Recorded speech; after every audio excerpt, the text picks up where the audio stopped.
empezar primero que nada haciendo mi descripción de Donald Trump. Todos lo conocemos, pero nada más quiero dejarlo en claro. Primero que nada es una persona narcisista y esto representa una persona que piensa, se ve a él mismo como alguien que es muy superior a lo que realmente es. Segundo, es un buleador. Es una persona que se la pasa buleando, que su característica fundamental es atacar y ser una persona que agrede de una forma brutal a cualquier otro y que no tiene ningún recato en dar opiniones, insultos para cualquier otra persona. En tercer lugar, su origen, su desarrollo es la especulación, es un especulador. Es un hombre que ha trabajado todo el tiempo básicamente en bienes raíces. Los bienes raíces son un negocio de especulación en su mayoría, es decir, es alguien acostumbrado a especular, a ganar a través de ese proceso. Y el cuarto punto es que, como lo ha demostrado sistemáticamente, es verdaderamente un hombre de nuestro tiempo en el sentido de la mentira, porque es lo que se conoce ahora como esta post-verdad, en donde simplemente podemos decir mentiras y repetirlas y decir que yo no entendía por qué dices que no cuando yo digo que sí. Y lo acabo de poner en el ejemplo muy claro de cuál es el tamaño de la manifestación contra el número de gentes que estuvo en mi ceremonia de inauguración. Y de nuevo es este mundo de la posverdad, en donde la posverdad es una mentira y él es una persona que yo creo que tiene muchísima calidad para hacerlo continuamente y de manera muy bien. Es un mentiroso. En este contexto de estas cuatro características de la persona, creo que para el país, para nosotros, realmente la pregunta fundamental es qué es lo que nos está ocurriendo, qué es lo que él viene o plantea para México. Para México, sin duda, lo primero es la construcción del muro fronterizo, un asunto que realmente, en mi opinión, desde el punto de vista de lo que es el muro en sí físico, es irrelevante. Es una concepción que ya existe un muro, le puede llamar él una barda, pero ya existe un muro que se ha estado desarrollando en los últimos años. Varios de los presidentes, por lo tanto, desde el presidente Bush, el presidente Obama mismo y ahora este señor, han pensado que la solución al problema fronterizo es poner una barda para crear una obstrucción física. Él simplemente habla de que este no es una barda sencilla, es un muro que va a ser grueso, va a ser amplio, y yo todo lo que digo es, bueno, es un asunto de cada quien, si lo quiere gastar es un asunto de los Estados Unidos, y él alega que se lo va a cobrar a los mexicanos. Y este es un concepto un poco tonto de discusión, que nosotros caigamos en esa discusión, me parece a mí tonto. No necesitamos estar discutiendo quién va a pagar. Si nos van a pasar una factura, es evidente que no la vamos a pagar en ese contexto, pero lo que es una realidad es que desde que el señor gana la elección, desde ese momento, desde noviembre 9, lo que ha venido ocurriendo en nuestro país es incertidumbre, una gran volatilidad del tipo de cambio y por lo tanto en ese sentido ya estamos pagando por un muro que no es ese, sino este muro del enfrentamiento entre un gobierno, el gobierno del presidente Trump en este momento y el gobierno de México en su caso. La segunda cosa que molesta a mucha gente y que viene en este proceso es la famosa renuncia o renegociación del Telecán. Y como lo plantea él, hace un planteamiento que realmente es complicado para cualquier persona negociar, porque recordemos que es narcisista, que es goleador, que es mentiroso, y dada esta combinación de pues, valores en su vida, es evidente que él va a plantear lo que él quiera. Y va a plantear una renegociación a su modo, al modo de Trump, no de Estados Unidos, no de la ventaja para Estados Unidos, sino de la ventaja para Trump. Y que nosotros como país nos aproximemos rápida y aceleradamente a aceptarlo, creo, o en mi opinión, es un error. Es un error de nuestro país el pensar que podemos negociar en condiciones como las que se encuentran hoy, donde no tenemos una idea de cuál es el planteamiento, aunque sí tenemos un sentimiento, la mayoría de nosotros, de que va a ser negativo totalmente para el país lo que va a exponer. No estamos preparados de nuestro lado, no tenemos una posición general, no se ha discutido con la población de México en todo caso, como debería de ser, a través de los medios directos o indirectos, cuáles deberían ser los patrones de esta negociación o renegociación, y hay la amenaza muy clara de Trump. Si no me haces caso, si no es a la ventaja que yo quiero, yo lo denuncio y entonces renuncio. Y francamente creo que una persona que nos reta como nación y nos dice es mi modo o nada, pues nosotros deberíamos responder, bueno, pues entonces es nada y veamos qué quiere decir eso. Me lleva a un punto que es un punto importante, que no tiene nada que ver únicamente con México, y sí con el resto del mundo. El salir con el discurso que dio en su toma de protesta y hacer un planteamiento como Estados Unidos va a ser ahora una nación cerrada, una fortaleza de Estados Unidos, en donde todo es para americanos y en americanos, y háganlo ustedes como quieran, manda el mensaje claro del estilo de negociación que quiere plantear, en el cual es mi modo o ni modo. Y yo creo verdaderamente que no es una cosa en que estemos planteando nosotros. Si el punto es mi modo o ni modo, pues entonces ni modo. Tendremos que buscar otras soluciones. Desde el punto de vista tercero, hablar de la deportación masiva también es complicado, aunque lo que sí va a llevar es a un verdadero problema de racismo y discriminación contra nuestros conciudadanos en los Estados Unidos. Y aquí vengo a un punto que para mí es fundamental.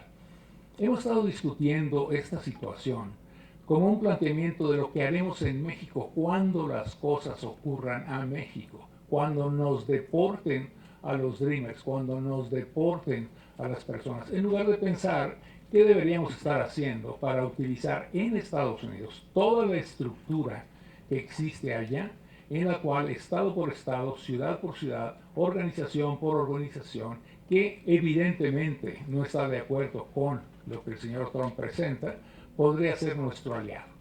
Deberíamos incrementar el presupuesto de la Secretaría de Relaciones Exteriores fuertemente, deberíamos asignar esos recursos a la defensa de nuestros ciudadanos en Estados Unidos, no en México, y en lugar de traer a los Dreamers a pasear al Zócalo capitalino y llevarlos a una serie de actividades y decir que estamos pensando cómo les vamos a crear empleo y darles empleo en México, lo que deberíamos estar diciendo muy seriamente es cómo los vamos a defender allá para que se queden allá. Porque en verdad la vida de estos jóvenes se ha desarrollado prácticamente en esa nación. Digamos lo que querramos, sino el total, una gran mayoría de ellos desean quedarse en los Estados Unidos. Esa es la razón por la cual se afiliaron al programa, porque el planteamiento hecho por el entonces presidente Obama era que a través de eso los iban a proteger, y lo que México debería estar pensando es, los queremos allá.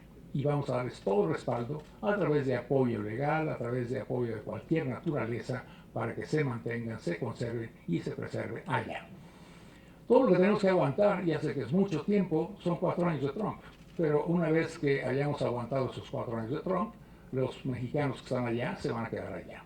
Y lo mismo debe ser por las gentes que están siendo amenazadas de deportación, sean o no sean criminales, entre comillas, porque esa definición puede ser muy preocupante.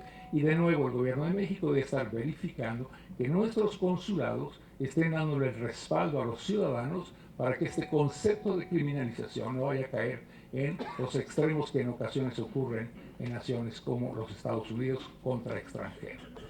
Lo que estoy diciendo es, la batalla es allá, no es acá. Y lo que hemos hecho nosotros en los últimos 2 meses o 6 meses es pensar que la batalla es acá. Y estamos dando esa batalla acá. Los Estados Unidos han sido una nación muy inteligente a lo largo del tiempo en dar las guerras o sostener las guerras fuera de su territorio. Todas las guerras que han llevado a cabo básicamente, con excepción de su propia guerra civil, han sido guerras en las cuales las batallas se dan en otros países, la destrucción se da en otros países, de tal manera que se conserve la capacidad intacta de una nación como lo es Estados Unidos. Creo que es tiempo de usar su propia estrategia y llevarles una batalla a los Estados Unidos, dar la batalla de una y otras de las cosas que él menciona, desde el muro, como el tratado, como la defensa de nuestros conciudadanos en los Estados Unidos. Déjenme pasar, y con eso finalizo mi primera ronda, a 3 cosas que son importantes en lo que va a ocurrir, que no tienen nada que ver ahora sí en el contexto que ya mencioné, sino también en impactos de otra naturaleza. El primero es, nos obliga a esta batalla a hacer una revisión de nuestra situación fiscal. Nos obliga a pensar muy seriamente de qué manera podemos ayudar al sector empresarial mexicano a través de reducciones de impuestos y de respaldos para hacer mucho más competitivas las empresas que se ubiquen en México, en lugar de estar pensando esta definición de cómo voy a renegociar un tratado que él ya me dijo que va a rechazar. deberíamos estar viendo al interior de México, y ahí sí son las otras batallas, cómo mejoramos la competitividad de nuestras empresas y de las empresas que deseen instalarse en México. A un impuesto o amenaza de 35% del señor Trump, deberíamos estar respondiendo con cómo le bajo los costos 35% a las empresas mexicanas para que estén aquí, o a las empresas establecidas en México, para que puedan seguir exportando lo que tienen que exportar sin tener este riesgo. A lo mejor no alcanzamos el 35%, pero tampoco él va a imponer un 35%. Primero, porque si ese impuesto no tiene la capacidad, tiene que pasar por el Congreso. Y segundo, porque si lo va a hacer a través de aranceles u otras formas que él pudiera manejar, tenemos otro tipo de maneras de pelear a través de la relación internacional. Segundo, una cosa que sí nos debería preocupar es el desajuste monetario que las políticas del señor Trump pueden llevar a cabo si en verdad hace el gasto que está pensando llevar a cabo, si en verdad baja los impuestos o logra que se bajen los impuestos a las empresas que él está diciendo. Esto va a tender a llevar a una situación en que el dólar todavía se fortalezca más en el mundo y provoque un desarrollo financiero general con impactos para nuestro país desde el punto de vista de la política monetaria que tendríamos que llevar a cabo. Y esto tampoco lo estamos definiendo, o si lo está definiendo alguien, es otra vez como siempre en lo oscurito y sin saberlo los demás. Yo creo que si de veras quieren que haya este respaldo popular, que todos los mexicanos nos unamos, pues tenemos que saber cuál es la estrategia que se está planteando para ver si estamos o no de acuerdo con ella. Y esto es otro de los temas fundamentales de la política monetaria mexicana que también tenemos que llevar a cabo. Y por último hay una que es muy importante, que es la política comercial, el proteccionismo, el no responder a la Trump, el no convertirnos en trompitas en este país. Y la verdad es que yo empiezo a ver con preocupación el concepto de las trompeadas, en donde si tú me pones, yo te pongo, si tú me haces, yo te contesto, porque esa tampoco es una política inteligente. Esa política lo único que nos lleva es a comportarnos como él, provocando daño a nuestro país, a nuestra situación y a nuestra estructura. Este concepto de que no compro coche Ford porque es Ford es una cosa absolutamente ridícula en esta época. Primero porque muchos de esos autos están producidos en México con trabajadores mexicanos, con ingenieros mexicanos trabajando en ellos. Pero segundo porque si el auto que me van a vender es más barato y yo estoy usando recursos públicos, porque eso es lo que han sido las personas que han dicho, voy a usar recursos públicos ahora para malbaratarlos en autos más caros. Porque lo que estoy diciendo es, como no voy a comprar Ford, ya voy a comprar GM, ya voy a comprar este otro, pues me quedan muy pocos que sí voy a comprar, y esos que voy a comprar, si yo fuera uno de esos empresarios, les subiría el precio. De todos modos, a ustedes no les importa porque el dinero es público, no es de ustedes. Ustedes a lo mejor sí se compran su Ford para su consumo personal, pero no se lo compran para lo que está gastando el gobierno. Es verdaderamente caer en ser como Trump y malgastar recursos. Yo francamente creo que sería mucho más productivo pensar en cómo buscamos formas en que nos permita cada día ser más eficientes a nuestras empresas, más eficiente la calidad de la mano de obra, buscar y pensar seriamente, y esto es un punto importante para nosotros. Trump nos va a forzar a brincar de una economía de manufactura a una economía de conocimiento. Y tenemos que pensar cuál estrategia es la que tenemos que llevar a cabo para esa transformación. Último punto, si el proteccionismo se va a dar en el mundo, afecta a todos. Afecta a China, afecta a India, afecta a muchos otros países, afecta a la Unión Europea. Es el momento de que México empezara a ser el campeón, en lugar de estar pensando cómo renegocio el Tratado de Libre Comercio de América del Norte, cómo me posiciono para ser, junto con probablemente China, probablemente India, probablemente algunos países europeos, el líder de esta batalla que vamos a tener que dar todos de apertura comercial, porque es la mejor forma de que el mundo siga progresando. Muchas gracias.